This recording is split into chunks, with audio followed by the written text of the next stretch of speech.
Warning, the following podcast contains coarse language and spoilers for the film and the title of the podcast.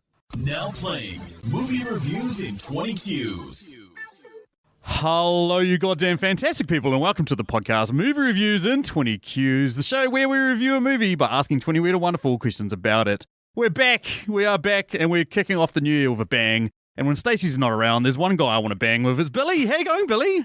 Mate, I am great. It is so wonderful to be here. When you messaged me and said, look, you're my best friend, I can't think of anyone I'd rather do the first episode of the new year with, I was like, oh, mate, anything for you.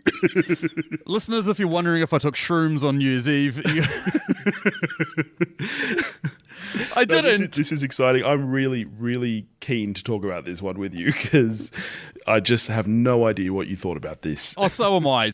Avatar: Way of Water. I feel like, most people know what this is. It's the sequel to Avatar. It's already crossed $1 billion. Directed by James Cameron, stars Sam Worthington, Zoe Saldana, Sigourney Weaver, Kate Winslet, Cliff Curtis, yes, and Stephen Lang. And then mostly a bunch of lesser names. And what we normally do is whoever's seen the movie the most recently has to give a plot, but I always drop people in it. And even though I haven't seen the movie, I have been the one that saw the movie most recently. Billy, what is the plot? What is the plot of Avatar? Jesus. Okay.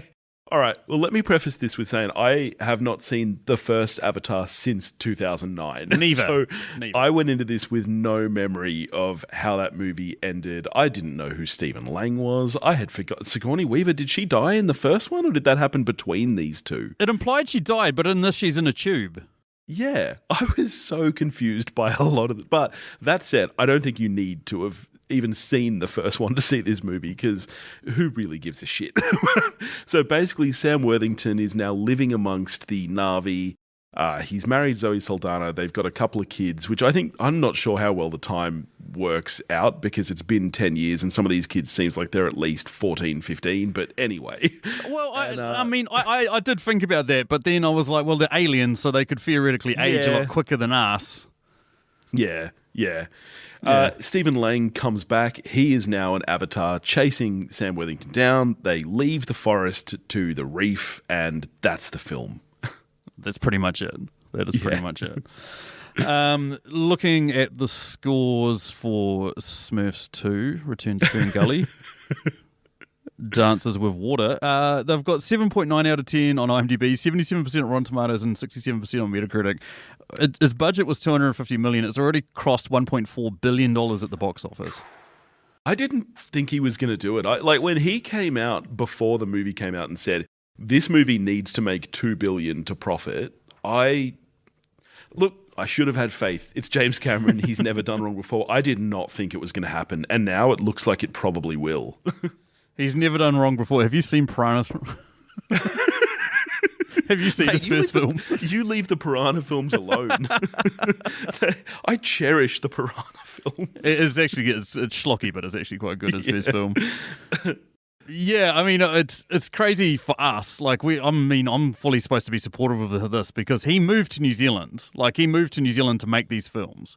And he filmed the first one here. New Zealand at this point. If he's got 5 more of these things planned, he will just be living at the Weta Studios for sure. Did you hear that they've got a 9-hour assembly cut of Avatar 3? Yes. And he wants to see the visual effects on the entire assembly cut before he edits it down? The fucking dude is insane, right? He's fucking mental. Imagine being the visual effects artist. Yeah. The scene is literally the dude just eating a hamburger. Yeah, we need to see what he looks like eating a hamburger. Yeah, 6 hours of shots that are 100% going to end up on the cutting room floor. It's insane. Oh, I love it. Yeah, so if you haven't heard this podcast before, what we do is we review a movie by asking 20 weird and wonderful questions about it. We start with 10 that can be applied to any film. We then move through 3 personal questions that we thought of while watching this film. Typically, if there's 3 of us, but I roped Billy into this and couldn't be bothered trying to... There's no way Liz or Machu or Kahu or anybody else was going to spend 3 hours in a cinema, I can tell you that. So basically, we're just going to do a couple of other ones that can be applied to any film and then our own 3 personal questions. And the one we always start with, compliment sandwich, 1 thing good, 1 thing bad, and 1 thing good. If we liked this film, alternatively, if we didn't like it, we give it the shit sandwich, which is 1 thing bad, 1 thing good, and 1 thing bad. And yeah, we give it a score out of 10,000 somethings, and this week it's going to be 10,000 whales that are definitely not whales, that are definitely not metaphors for whaling. Yeah, that are definitely not the buffaloes from Dances with Wolves. Yeah. Metaphors for whaling, metaphors for vegan, for eating meat, metaphors for animal cruelty. Definitely not metaphors. We're definitely not metaphoric whales. There we go. We'll use those. Billy, start us off. Tell us your sandwich. Okay, all right. My first good thing is the James Cameron magic. And this is something that I did not expect even for the first 2 hours of the film, where I was like, this film kind of sucks. I'm showing my cards early. I was like, this film is really not great. But you know what? Cameron has this level of magic similar to Spielberg for me. And I think bringing the kids and the family into this film was actually the right choice, because that last hour of the film, the magic hit me and I was like, you know what? This film is working on me now. I hated the start. Maybe it was like Stockholm Syndrome from sitting in the cinema for 3.5 hours. But I hated the start of it. And by the end, I was like, the magic took me. I want to see 7 more of these films now. Fuck me. So the James Cameron magic is my first good thing. My second good thing, and I'm going to contradict this with my bad thing, my good and bad thing is the visuals. I think the look of the film is really nice, especially the water scenes. Apparently the reason it's been in production so long is because they were developing the mocap tech for characters underwater. And look, props to him. That sounded like a wank to me, but it actually, it works. Like, these characters look really, really good. As with the first one, just the landscape of Pandora is beautiful. Like, 90% of that credit goes to you New Zealanders for keeping your country so gorgeous. But I don't know how you saw this film presented. I saw it in the 3D high frame rate, which I shouldn't have done because I hate that. But I wanted to, James Cameron says this is how this film should be seen. And I'm like, look, I'm reviewing the film. I'll see it how he wants it to be seen. And that was a mistake because the 3D is dog shit, and even worse than that is the high frame rate. High frame rate fucking sucks, and it should never be used on any film ever. He thinks he's cured the soap opera effect. He's made it even worse. I hated the look of this film, and I wish I'd seen it in 2D because I would have loved the look of this film. That's curious. Yeah, I mean, my cinema wasn't showing it in 3D, so I ended up watching it in New Zealand's special 1D, which is quite an experience. Well, you guys have a 3D, but the third dimension is the scent of the other cinema goers. There was that. I was like surprisingly not too many bad scents on New Year's Eve. I mean, it was like usually they'd stink. Yeah, I mean, I'm kind of disappointed I didn't see it in 3D, but at the same time, there's a part of me that was just like, oh, who cares? You know what I mean? It's yeah. Anyway, as a score. As a score, I'm going to go with 7,100. Fuck me. Sounds like that's much higher than yours. Yeah. I mean, I've got a really good friend, Brad, who's probably going to listen to this, who, he said the same thing. He said, the first 2 hours, I was absolutely fucking bored out of my mind, but then he just sucked me in. And James Cameron just sucked him, He just really sucked him. James just sucked him hard. The last hour just sucked off my brain, 100%. I was sucked off in the cinema by that last hour. Fair enough. I didn't get sucked off. I'm going to tell you that. I did not get sucked by the James Cameron magic.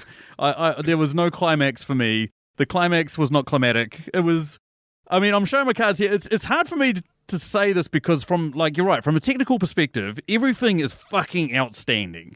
It puts some recent Marvel productions, because they're the other, or, Fast and Furious, or these other high-level CGI or high-budget CGI movies, it puts them to shame just because of how well constructed and seemingly organic and actually realistic that these CGI creations are. There's no doubting that. From a production perspective, it's great. From a negative side, fuck the dialogue, and this is so clunky. And James Cameron has never been a good writer of dialogue. And when I saw there was 2 other screenwriters on this, there was a part of me that was just like, oh, hopefully they're the ones that were writing some of these scenes, because for the most part it was okay. But then there's a scene with the kids early on where I was like, oh my God, these people have never spoken to a teenager in their life. Oh yeah, for sure. The amount of times they say bro in this film. Right. I think Cameron's been living in New Zealand for a bit too long. He has. So it was, And the other thing is, like, I'm actually giving it a compliment sandwich, but I'm giving two bad things. Like, it goes for too long, and we'll talk about that later. And there's some massive steaming plot holes, and I feel like one of the other worst parts as well for me is that it starts off by giving you what could potentially be an awesome film, which is like, you know, like he's a renegade, he's an upstart, he's basically trying to, you know, get rid of the humans. And it baits and switches us by going, okay, here's the movie you want, but here's the other movie I'm going to give you. And then for 2 hours, you're just sitting there going, oh, what the fuck is this shit? And so by the end there, I was so sort of disappointed that we got to that point that it's phenomenal for me because I know you love Titanic.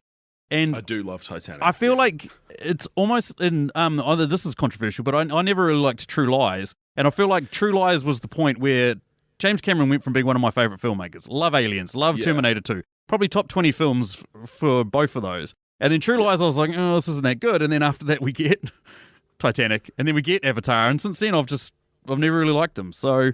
Yeah, I mean, it's such a long career to have only made like 9 movies or something. Like, even in Cameron's early years, he was taking a fair gap between films. You know, it's not like Woody Allen cranking out, I don't know, 57 movies in a decade. Yeah, right. Yeah. Like, he's always been like a slower filmmaker. But yeah, I mean, what's it been? 13 years between this and Avatar, and was Titanic literally his last film before that? I believe so. I mean, there was that documentary he made about undersea, you know, and that sort of stuff. Oh, I mean, Cameron wants to fuck the sea. Oh, he does. I mean, he is obsessed with the ocean, which really shows in this movie, and you can see that that's kind of the trajectory he's going towards. Although I was surprised. I read an article today saying that Avatar 3 introduces a fire tribe. And I was like, oh my God, is that really the route we're going down now? It's like, now he's literally ripping off the better Avatar, The Last Airbender. I know, that's exactly what I was thinking. Yeah. Fuck, what are we doing here? As a score, it's hard for me to give this a score because I didn't hate my time with it, but at the same time, I didn't really enjoy my time with it. So it's like, even though I've given it 2 bad things, I'm not going to give it a shit sandwich. I'm just going to go 5,500. Like, I'll never watch this again. I know I'd never watch this again, and I doubt I'll go see the third film, but we'll talk about that later. Well, I think the first film had such legs in cinemas because so many people were rewatching it. Like, and that was at the time when everyone wanted to see it in both 2D and 3D. This film, I'm certainly not rewatching it. Even though I didn't like the 3D experience, I'm not going to go back and rewatch it in 2D because it doesn't deserve that. No, it doesn't. It just blows my mind that the original one was so successful. You never hear anyone like quote a line of dialogue from it or say that it was one of their favourite films of all time. Yeah, it has like no staying power in the zeitgeist. Exactly. It's like the McDonald's of films. Everyone goes there, but no one admits it. You know? Anyway, let's move over to question number 2. What is it, Billy?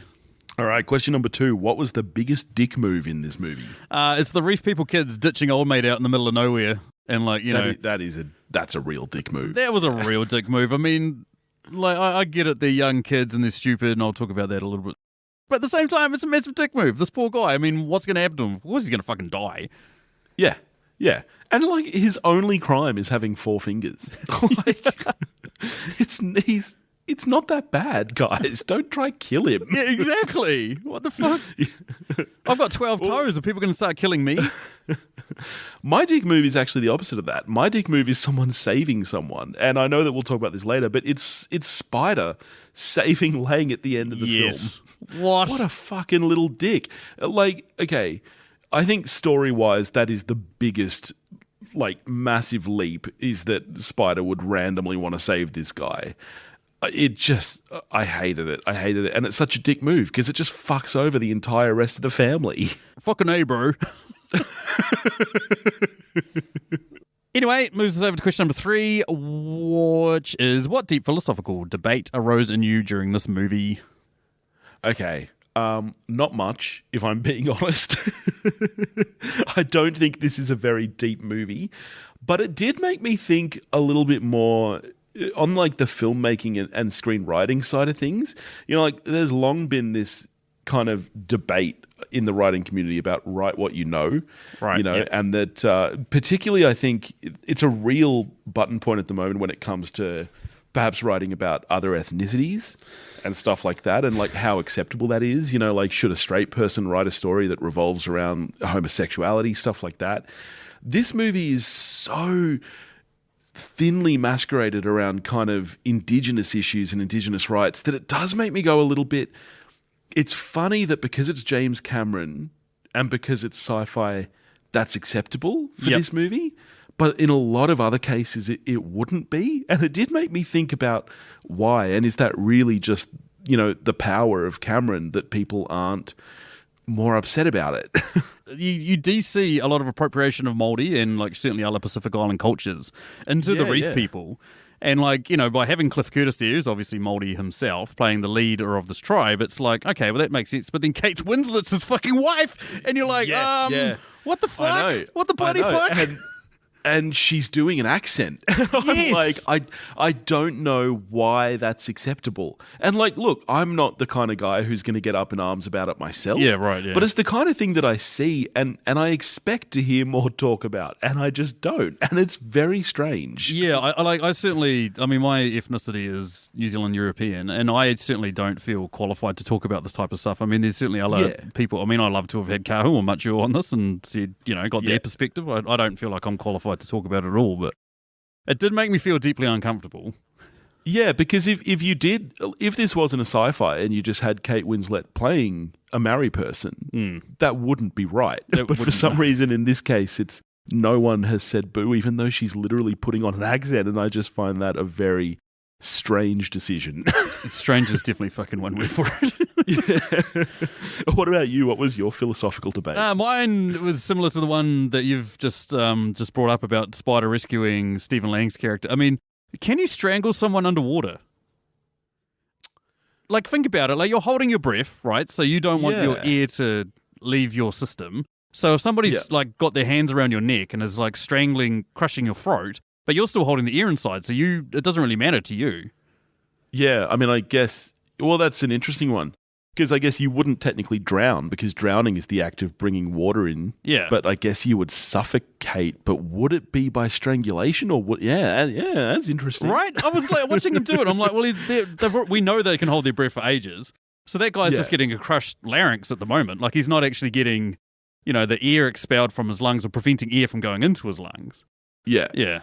I'll talk about it a little bit later on one of the other questions. I don't know about the act of strangling, because I know that, I mean, certainly in the crime films and stuff I've seen, if someone does die by strangulation, they note that instead of saying suffocation or anything. So is strangling someone literally just cutting the oxygen and that's what kills them, or is there something else about it that kills them? I suppose there is, like when people get into sleeper holds, it's like stopping the artery from providing blood to their brain, so you're sort of making them black out. So, I mean, there is that side of it as well.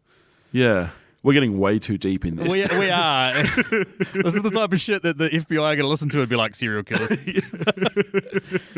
It's funny because, like, I'll roll on the next question because I've got a very similar answer to this. So, what's question number 4? All right. Well, question number 4 is, what was the biggest load of bullshit in this movie? So we've already answered two parts of this. First of all, the biggest load of bullshit was Spider would go back and rescue him. But even more of a load of bullshit from that is that Stephen Lang's character would give that much shit about Spider. Like, over the space of 24 hours, he's become his son. You know, that was bullshit. Also that he was still alive after being strangled underwater, like he's lying on the fucking bottom of the ocean. Yeah. He's not breathing, he's not doing anything. His lungs are filled with water at this moment. Jake Sully almost dies swimming about 5 meters, yet Stephen Lake's character, who was getting the strangulation, just chills out on the bottom for a bit. And then, like, flowing on from that, like, let's go back to the spider. I've got 5 answers for this, by the way. That Spider was allowed to run around with them the whole time. That was cool. That the general was like, yeah, you fuck off with your dad. I don't give a shit. And then even before that Spider's mind would be impenetrable. You know? What the fuck? Yeah. No, I agree. You've hit on everything. Mine was exactly. It was that whole Spider turn from Stephen Lang kind of wanting to save him right back to Spider saving him back. That entire arc right at the end there was a big load of bullshit. Massive load of bullshit. Yeah. Next question is a Patreon question, comes courtesy of our mate Emily Higgins, who runs the Stasis podcast, a podcast which compares two films, one that is universally beloved. She compares that to a film with similar themes and argues why the one with similar themes, that's usually rubbish, isn't rubbish, but it's usually still rubbish. Anyway, her question is, which character from this film has gone the longest without showering? I think it's got to be Stephen Lang, whose character name I don't even remember because who cares? But he doesn't seem like he gives a shit about showering at this point. Firstly, it's an Avatar body. He doesn't care about that. But even when he was a general, I don't reckon he was showering. He's got other things to do. He's too busy just doing genocide and shit. His name is Colonel Quaritch.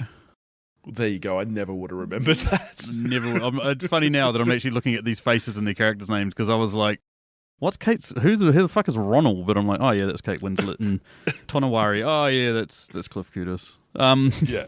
The one for me, just because he looks like a filthy fuck, is Joel David Moore.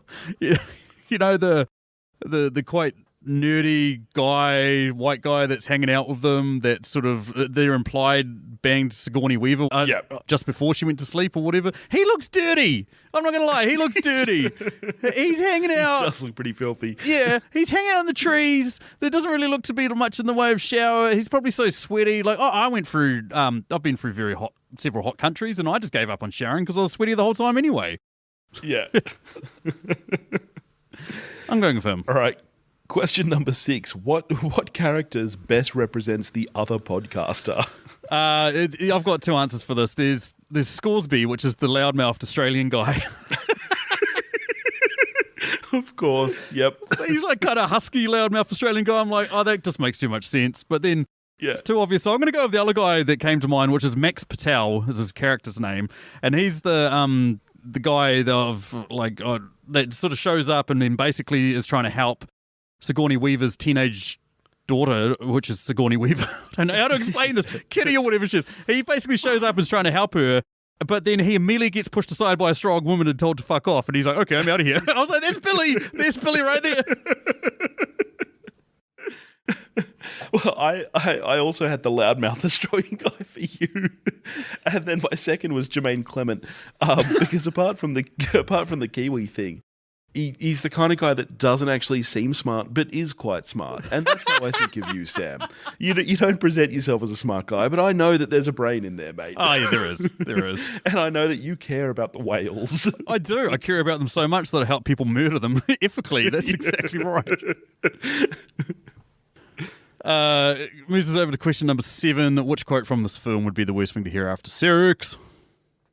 Okay, this was really hard for me because I actually saw this movie about 3 weeks before I knew I was going to be doing this podcast. And so, as you say, the dialogue is terrible. None of it stayed in my brain at all. So to even think of a quote from this movie was really tough. So I'm going to go with "I see you" because I do think that would be really strange. Like, of course you do. We just fucking banged. What do you mean you see me?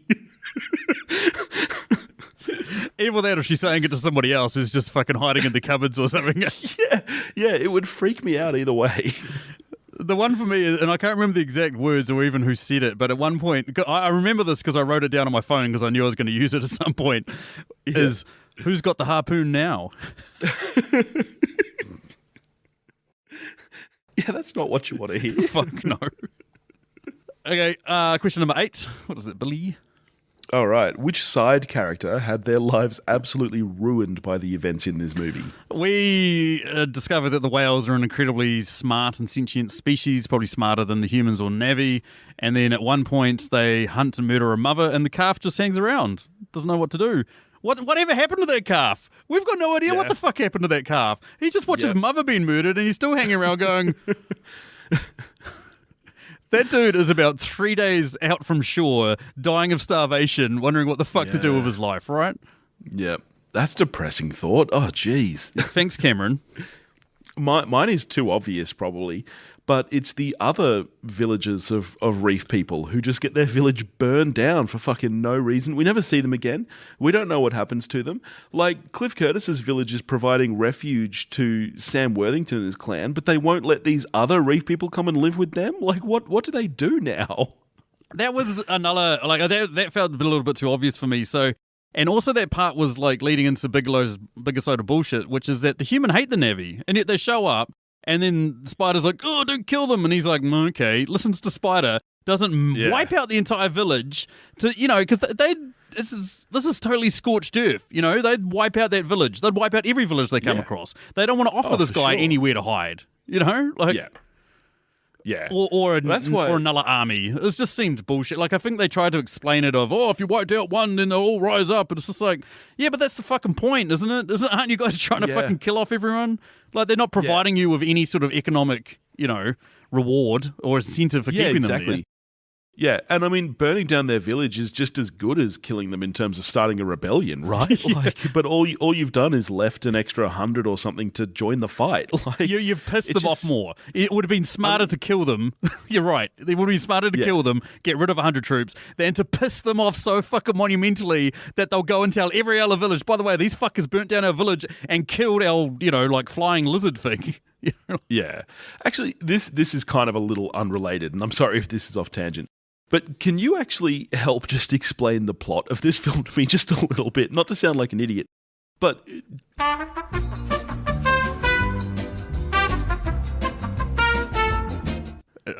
Spoiler alert, I don't fucking know.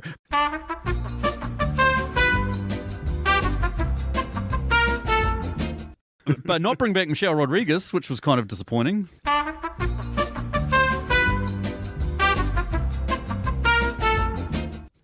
Question number 9 is also a Patreon question. Comes courtesy of our mate Julio of the Contrarians. Contrarians is an awesome podcast that rages against the Rotten Tomatoes machine by taking a film that's usually over 80% or more and sort of arguing why it's shit or vice versa. His question, what is your most controversial opinion about this film? Okay, this is a really hard one to answer because this is not a movie that I think has one clear opinion on it. Like, the first Avatar is the same. Everyone's so divided. Some people absolutely love it. Some people hate it. It's like everyone sees different things in it. So to be controversial is like almost impossible.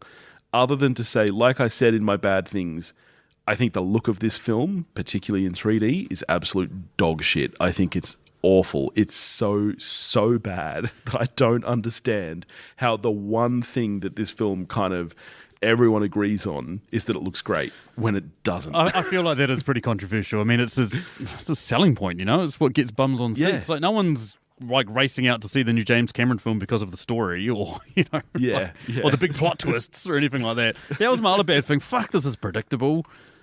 Yeah. Like even like the spider rescuing him, I was like, well, of course they're rescuing him because he's not going to die. You know what I mean? Because they need him to save him. Like, fuck. Yeah, it's funny. I was talking to a screenwriter friend who said, because the whole discussion about Cameron's writing came up, and he was like, look, his dialogue's not great, but I think the thing about Cameron is that he is a master of 5-act story structure. Like, as far as his structure goes, he's got it nailed. And I'm like, yeah, you know what? I think you're right. And I actually don't think that that's necessarily a good thing because you're right. It does make it predictable. Because you see the beats coming and you see the transitions between acts, and for me anyway, it does still have that Cameron magic, and by the end it won me over, but I can totally see that predictability grating on someone. It was kind of leading into another one of my biggest loads of bullshit was the fact that only one of his kids died. We're in this hardcore firefight and then only one child dies, and even then I was like it was very obvious very early on who the child was that was going to die. The one that kept taking the grief for the younger brother, the one that no one really got to know, as soon as the story deviated off him, it was like James Cameron going, oh, you don't want to get too attached to this guy, So it was like, fucking hell. Yeah. My most controversial opinion about this film, Jake Sully's the biggest fucking dickhead on this planet. Which is just saying something. I think I messaged you guys halfway through and said they should have recast him. They should have recast Sam Worthington. I don't think anyone would have cared, but we'll go aside from the actor himself. Like I put it this way, he wants to protect his family, but he doesn't send them somewhere that they would be safe and then, he disappears himself. Or, he's constantly screaming at his kids for reckless shit that he would definitely do in this situation. He doesn't listen to them ever. There's no point to any of these kids go, hey, this is why I did this. Yeah. He just blames them for everything. And then he's supposed to be respectful, and this kind of leads on to it. He's supposed to be respectful of this tribe, and hey, let's just, Let's be real, like, submissive to them and let's just do whatever they say and all this other shit. Immediately, the first chance he gets to ride one of those fucking underwater things, he's like, hey, you need to do this. Fuck off, cunt. I'm not fucking doing that. I'm going to fucking ride it like this. And of course he, like, fucking ends up just fucking losing his shit. I was like, fuck this guy. Fuck this clown. Yeah. Just rams his ponytail straight up there. Yeah, exactly. Has no idea how to stand on the back of it and immediately gets tossed off it, unsurprisingly. What a knob. All right, over to question number 10. What character is the most likely to have ended up in hospital for sex-related injuries? Spider. Oh my God, that's my answer as Be well. Spider, right? He's such a creepy little pervert. He's always wearing that mask. That's going to lead to some kind of injury for sure. He's going to be doing something stupid and lose his mask. Agreed. Yeah. And he's gonna get all up in, well, he wants to get all up in Kiri. Yeah. Like, you know, who knows what happens if a human and a Na'vi, well, she's not even like a full Na'vi. Like, who knows what's going on down there? James Cameron does. Clearly he's thought about it quite a few times. Late at night before he goes to sleep. Yep, 100% it's Spider. Gross. Question number 11. What's something you noticed in this movie that you don't think other people might have immediately noticed? Okay, I noticed this straight away and it really bothered me. I've already kind of alluded to how much I hated the high frame rate. And part of that is that this film is so CGI heavy that even though that might look good in other circumstances, when you combine it with the high frame rate, it just looked like a PS5 game to me, because that's what people want high frame rate for. And Cameron's whole thing, and I don't know if anybody else noticed this or if it's just me being a film nerd and stuff, his whole thing about believing that he's cured the soap opera effect is that only certain scenes are actually shown in high frame rate. They're not all 48 frames. The issue is that this isn't the way that cinemas work. Like, the scenes that aren't high frame rate are still high frame rate. All he's done is just double the frames so that each frame shows for 2 frames instead of 1. That just gave me this, it made it even more like a video game because it just looked like lag, because it was kind of jittery and judder, and I fucking hated it. And I don't know if anyone else would notice that kind of stuff. Probably not, no. It really bothered me. Yeah. It really bothered me, though. It didn't bother me. Well, the thing I noticed is, and I'm sure you probably noticed this as well, but the best scene ever in Titanic is the bit where one of the dudes falls off the back of the boat, falls through the air, hits the propeller, shoots off to the side. They had a homage to that in this. As soon as Did that? I didn't notice that. As soon as the boat started going down, I was like, oh, this is like Titanic. He's like, we've seen this before. And then I was like, I wonder if a dude's going to fall a great distance, then bounce off something and shoot off to the side. And sure enough, one of Stephen Lang's soldiers does that. He like falls and then like comically bounces off the side of like a crate or something. And I was like, oh, there it is. There we go. I can't believe I missed that. Now I do want to rewatch this movie. Just watch like the last hour. Fucking hour. What a stupid battle. I remember halfway through the battle going, oh, it looks like it's winding up. And then like checking my phone, I was like, there's still 45 minutes to go. What is happening? What the fuck is happening with this movie? All right, question number 12. What is a scene from this movie that you will remember on your deathbed? I'm copied and pasted this from another podcast, and as soon as I got down to answering it today, about 10 minutes before we started recording this, I thought to myself, why the fuck is this in there? Yeah, I was going to say, I don't have an answer for this one because I don't think I will think about this movie on my deathbed. I don't think I will either. I was like, maybe the fish attack. It's purely because it reminded me of Phantom Menace, where, you know, there's always a bigger fish. I think the thing for me is not even deathbed. I don't think, and you know, I liked this movie well enough. I gave it a 7. I don't think I'll remember really anything from it in less than a year. I don't think. Like, I have zero memory of the first Avatar, and I doubt this will be any different. I'll go see the third one. Yeah. But by then, I probably will have forgotten what happened in this one. I wanted to record this on New Year's Day simply because I was like, I'm going to immediately delete this from my memory with just other content, and I have, you know. Question number 13, also Patreon question, comes courtesy of our mate Dan Brannick of Netflix and Swill. His question, who was the true MVP of the film? It can't be the main, and we've both got the same answer for this one, don't we? Oh, do we? It's the Outcast Whale. I don't reckon we do. Yeah, okay, we do. It's got to be the outcast whale. That dude shows up, Deus Ex Machina. Absolutely the best character in this film. It is so funny. When that storyline started, I was like, are you fucking kidding me, James Cameron? This movie is already 3 hours, 12 minutes, and now you're throwing in these random scenes with a kid and a whale? What the fuck is the point in this? And then 20, 30 minutes later, I was like, I get it now. The whale is the hero. This is why we had all those stupid scenes of the kid and the whale bonding, because it actually led to something. You got me, James Cameron. Yes. That was legitimately the only bit that pulled me back in. Like, when that whale just shows up and just starts belly flopping onto the boat, I was like, that's so sick. This is the tits. But then the part where he exposes his weakness and not Scoresby, he's like, you fucking beauty. Oh, didgeridoo, crack-a-dacker, or something. I don't know what the fuck Australians say, but he says something like fuzza-wuzza or whatever, and then shoots the harpoon at him. And the whale knows it's coming and then just bobs his head and flicks it off to the side. I was like, that is the business. So good. Yeah, Avatar 3 should be that they're no longer using Na'vi as Avatar, that they're turning into these whales. Yeah. That'd be sick. Fuck yes. Have Stephen Lang come back as a whale to enact his revenge. Yeah. There's a very famous New Zealand film called Whale Rider. and so I want to see Whale Ride or Die. There we go. Anyway, it's funny, the other true MVP I had of this was the other screenwriters for hopefully talking James Cameron down off a ledge with some of his dialogue. But anyway, onto my personal questions. First watch is Spider the quickest turncoat in film history? I mean, yes. He's got to be right. The answer is yes. I can't think of any turn that's happened that quickly. And I don't know if the turn is supposed to be because of the Zoe Saldana thing, like threatening to kill him.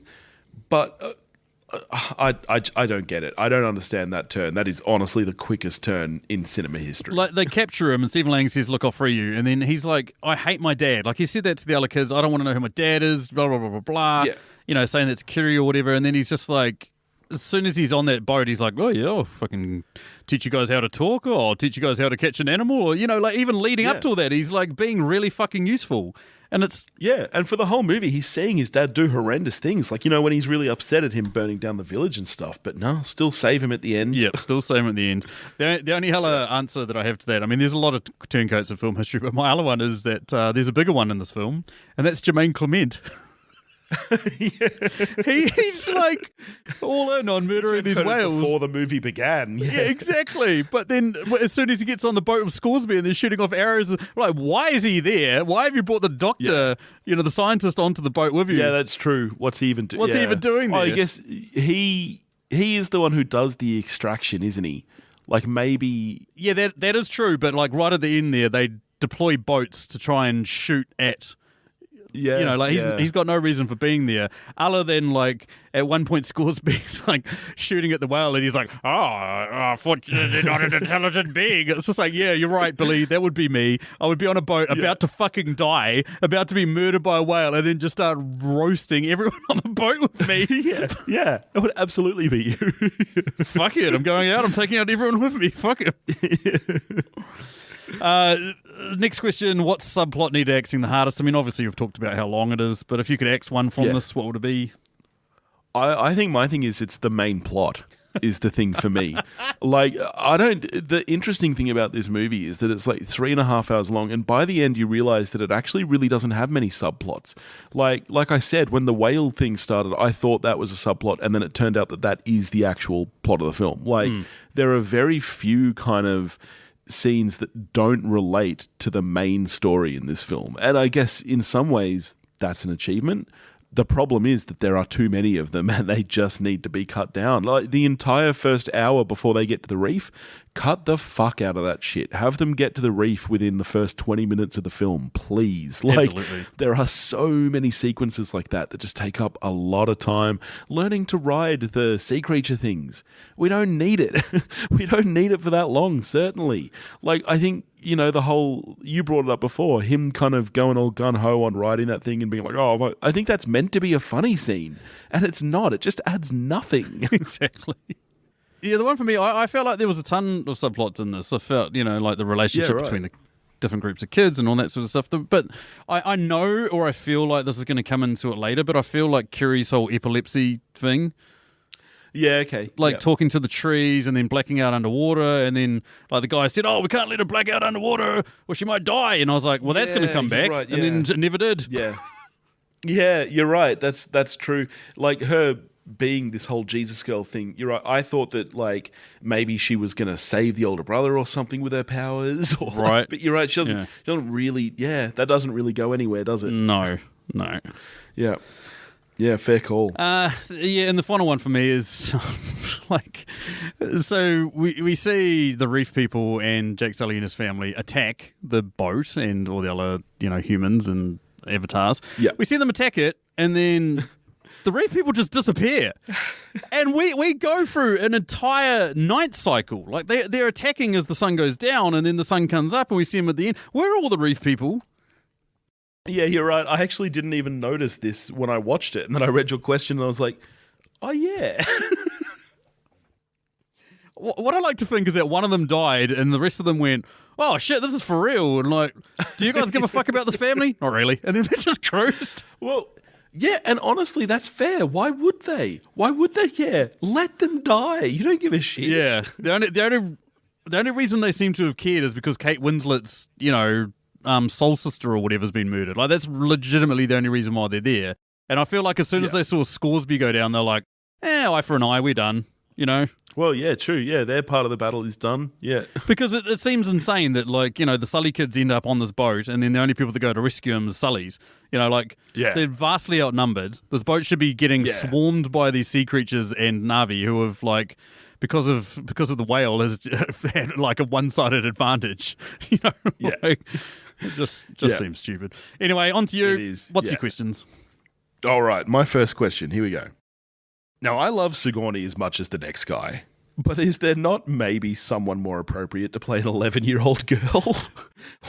I just don't fully understand the casting. I get that she's meant to be her daughter, so, but it's a CGI character. You can make it look like Sigourney anyway. You don't need to have Sigourney playing that character. I find it really strange. I've got a conspiracy theory for this one, which is that when they were making Avatar, that Giovanni Ribisi, Stephen Lang, Sigourney Weaver, everybody signed contracts for multiple films. The only one that did it was Michelle Rodriguez, but who knows, she might come back. I feel like they signed contracts for multiple films, and so he was like, what are we going to do? And then I feel like he went to Sigourney and said, hey, do you want to come and pretend to be a moody teenager? And like, here's TikTok. Watch TikTok. Here's your research. This is what moody teenagers look like. And we need you to be that emo, moody teenager, because that's all she was. Like, part of me was like, oh, she's having fun with it. And then that was the first 2 or 3 scenes, where she's like posing funnily in photos and, all that sort of stuff. Then it just becomes so fucking grating. Yeah. Like, don't get me wrong. I actually have no problem with the performance. I think she does a pretty good job of playing a teenager. But I just find it a bit odd. I just don't see the need for it. I just got to quickly check how tall Sigourney Weaver is, because I don't think she's a tall woman, which branches into your hatred category. Hey. which leads me to an aside question that I had while I was watching this, which is, it's been well documented that you hate tall women. What about tall blue women? Or are you like... I have no problem with tall women, blue or not, okay? Color of one's skin and the height of one's torso has nothing to do with my dislike of them. Let me make that very clear right here, right now. I said one bad thing about Elizabeth Debicki on a podcast maybe, 3-4 years ago, and you have never let it go. It wasn't even, it's not even, I don't even hate Elizabeth Debicki. Let me be clear. I like Elizabeth Debicki. She looked weird in that movie, man. She was like 8 feet taller than anyone else on screen. That's true. I am going to mash cut up everything you've just said. I hate tall women. Oh, jeez. All right, my next question. Similar vein.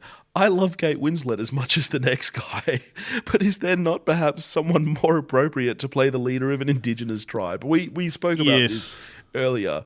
For me, I don't know if you heard about the backlash about a month or 2. It must have been longer ago because the movie just came out. When the casting was announced that Emma Thompson was playing Trunchbull in the new Matilda the musical movie, and she was wearing a fat suit. And people lost their fucking minds about hire a fat person. We had the same thing with Brendan Fraser in The Whale. People losing their minds about, why not just hire a fat person? And yet here we have Kate Winslet playing an indigenous woman, and we're okay with it? I don't get it. It's like Kate Winslet's rung up James Cameron and said, hey, you remember me? Remember how I... Yeah, but the weird thing is she quite famously said that she would never work with Cameron again. Oh, after really? Titanic. She would, yeah, because he was a prick to her. On set, he called her Kate Weighs a lot. Whoa. Yeah, and so she quite famously said, I will never work with Cameron again. So I can only imagine that she is being paid a shitload to do this. And I don't get why, because it's a CG character. I love Kate Winslet more than probably anyone. I don't think she's really bringing anything interesting to this role. I just don't get it. She's not, and it's such a small role that, like, when I worked out that it was Kate Winslet, I was like, oh, she's going to have a bigger part, but she doesn't. Yes, yeah. I can only imagine she will in future films, like what you were saying with the whole Kiri subplot.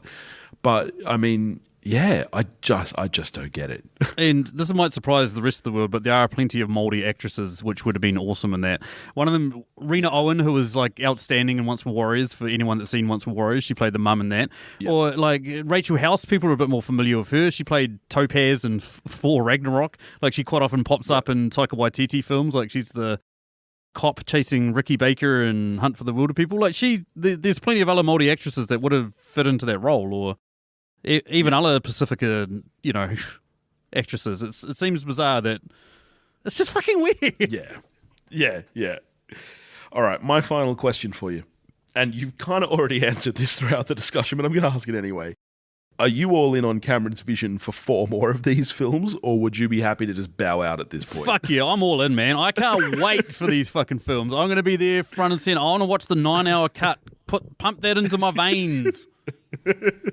I'd love to know if there's anyone out there. Okay, listeners, like, you guys write in weird shit all the time. Write in and tell me if you're a massive fan of Avatar. Like, if you legitimately would watch an 9-hour cut of Avatar. I'd love to know. I'd love to know if there's legitimately someone out there that is like this excited. Like, I mean, obviously, like, fine. Me and Marvel, Star Wars fans, all that sort of shit. Like, it makes sense. Like, I understand that. Yeah. The Avatar, like, doesn't seem to have like punched through popular culture, that there's people out there like fucking petitioning for more and more and spin-offs and shit like that. Like, yeah.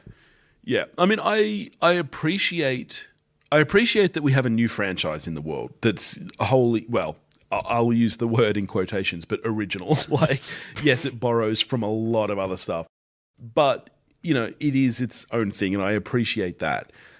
But yeah, I don't think anyone's clamoring for it. Like, I'll go see the next one, but I'm not going to rewatch these 2 before it. No. Let me put it that way. Yeah. It's one of these things, like, shit, if there's the stars align and my wife's away with my kids and legitimately the only thing on at the movies is this and other films that I've already seen, then sure, fuck it, I probably will go see it, but... Yeah. Short answer, probably not. Final question from me, or final question of the podcast is... courtesy of our mate Nutrovert, also a Patreon question. Happy New Year's, man. Hope you're having a good one. And much love to you and all of our patrons, actually. But his question, what time was the best time for a bathroom break? I think it is the exact halfway point. The point where there should be an intermission in a film this long. I can't even remember exactly what was happening. I just remember thinking to myself, I've got to get out of here for 10 minutes. Because as I mentioned, I was not enjoying this film. And I really considered leaving. Like, this is going to make me sound like the worst movie reviewer ever. I knew I was doing it for the podcast. And when I went to the toilet at the halfway mark, I was like, I think I've seen enough. Yes, right? It's very predictable. I'm sure that I could fluff my way through a podcast on this. I reckon I could just Wikipedia what happens at the end and just, I reckon I could make an episode on this without having seen the end of it. And I really thought about leaving. But I went back in and it got a lot better, like to the point where it upped my score a whole 2 points. That's pretty impressive, yeah. Yeah, I reckon the exact halfway mark. Whatever's happening on screen, I can't remember what it is. An hour and 40 minutes into this movie, go to the bathroom. That was pretty much the point where I did, and then started messaging you and Topher and saying, I think I'm going to leave, guys. I don't think I can handle this anymore.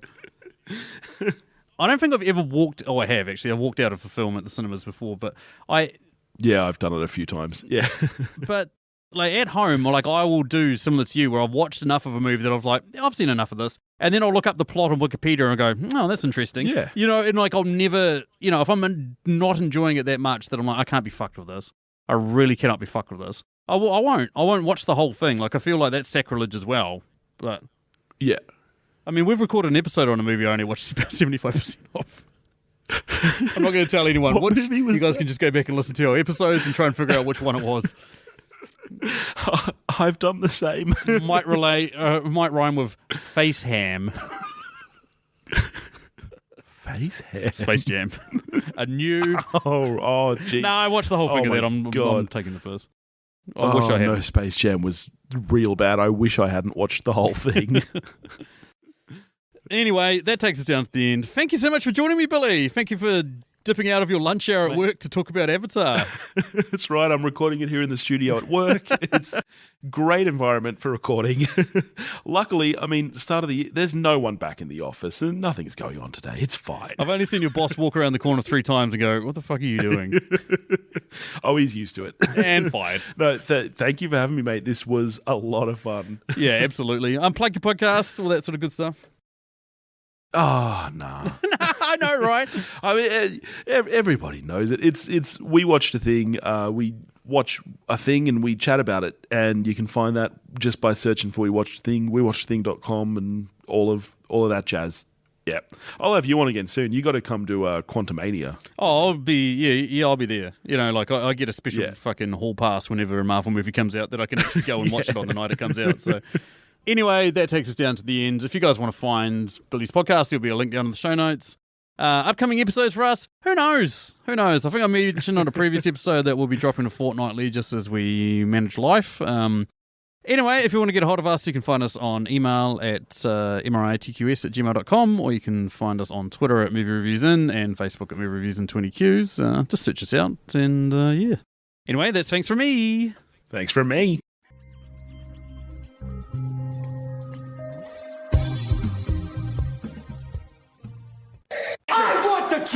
What about Tall Blue Woman? Or are you like... I have a problem with tall women, blue or not, okay? Color of one's skin and the height of one's torso has to do with my dislike of them. Let me make that very clear right here, right now. I hate Elizabeth Debicki. Tall women, dislike them.